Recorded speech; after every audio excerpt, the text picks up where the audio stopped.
получается, в серой футболке выбежал мальчик. Сол кезде сұр футболка киген бала жүгіріп шықты. Выбежал, у него кепка была и борода была. Он выбежал, получается. Он выбежал, крикнул и, получается, сделал выстрел в воздух. Ол жүгіріп шықты, айғайлады, сонан кейін ауаға оқ атты. После этого, получается, он направил оружие на пацанов. Одан кейін ол кісі қаруды жігіттерге қарай көздеді. Направил на пацанов. После этого сделал пару шагов назад и еще один сделал выстрел. Одан кейін артқа екі қадам жасап, тағы да бір рет оқ атты. Я в этот момент, получается, подбежала к сторону Даны, стояла, Равиль стоял, Дана стояла, и я Равиля, получается, захватила, говорю, успокойтесь, пожалуйста, не деритесь, деп.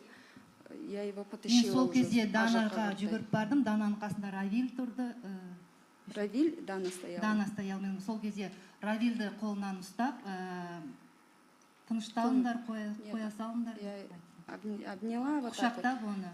Ну, как смогла, получается, потащила его туда, говорю, успокойтесь, пожалуйста. Барынша бұл шеткер алып кетіп, оған басу айтты. Да.